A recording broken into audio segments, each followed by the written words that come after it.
ശരി. നിങ്ങളെന്താ വിചാരിച്ച് ഇതെല്ലാം കേട്ടിട്ട് തൂളിപ്പോകുന്നതാണ്. വളരെ ആവേശത്തിലാണ് മടങ്ങുന്നത്. കാരണം നല്ല പ്രതികരണം തുടങ്ങി അതിന്റെ പച്ച മലയാളം. നിങ്ങൾ കാണുന്ന ചിത്രമൊന്നുമല്ല കേരളത്തിന്റെ ചിത്രം.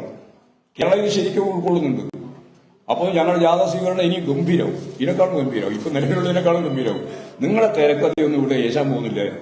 അതുകൊണ്ട് നിങ്ങൾ തിരക്കഥയല്ല, ഇനി അതിന്റെ അപ്പുറത്ത് വേറെ കഥയും നിങ്ങളുണ്ടാക്കിയാൽ അതൊന്നും ജനങ്ങൾക്ക് തിരിച്ചറിയാനാവും. പിന്നെ പത്രവും മാധ്യമവും പറഞ്ഞതല്ലേ, വരികൾക്കിടയിൽ വായിക്കാനും കാണുന്നതിൽ അപ്പുറവും കാണാനുള്ള ശേഷി ഉള്ളതുകൊണ്ടാണല്ലോ കേരളത്തിൽ ഇടതുപക്ഷ പ്രസ്ഥാനം നിലനിൽക്കുന്നത്, ഭൂജന പ്രസ്ഥാനം നിലനിൽക്കുന്നത്.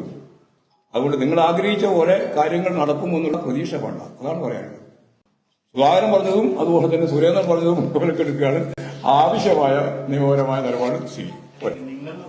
നിങ്ങളല്ലേ നിങ്ങളെല്ലാം തന്നെ നിർദ്ദേശിച്ചു. വേറെ നിങ്ങളേതാ പത്രം? ഈശ്വരനെ പിന്നെ വേറെ പറയാനുണ്ടോ? അതിന് കൂട്ട് എന്ന് പറഞ്ഞാൽ പോരാ, കൂട്ട് പ്രതിയല്ലേ നിങ്ങൾ? എന്തുണ്ടാക്കാൻ വ്യാജ വാർത്ത ഉണ്ടാക്കാൻ വേണ്ടി നടക്കുകയല്ലേ കേരളത്തിലുള്ളതോളം. അതല്ലേ കണ്ണൂരിന്റെ അനുഭവം, കോഴിക്കോടിന്റെ അനുഭവം. നന്നായി, നിങ്ങൾ രണ്ടാളും തന്നെയാണ്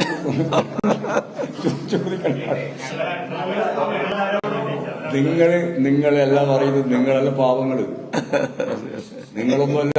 മാനേജ്മെന്റ് സംവിധാനത്തിൽ ഞങ്ങൾ കാണുന്നത്. അല്ലാണ്ട് നിങ്ങളെന്ത് പറയും? നിങ്ങളുടെ ഉപജീവനത്തിന്റെ ഭാഗമായിട്ട് പണിയെടുക്കുന്നവരല്ലേ. നിങ്ങളോട് നമുക്ക് സ്നേഹമാണ്, കൂറാണ്. അതെ, മറുപടി തന്നെയാ പറഞ്ഞത്. പിന്നെ തിരിച്ച് പേര് പറഞ്ഞാ പോരെ? സ്വപ്ന പറഞ്ഞല്ലേ പറയണ്ട. പിന്നെ തിരിച്ച് അത് നിങ്ങളേതാ പത്രം? നിർദോഷമായി പറഞ്ഞായിരിക്കും അല്ലേ?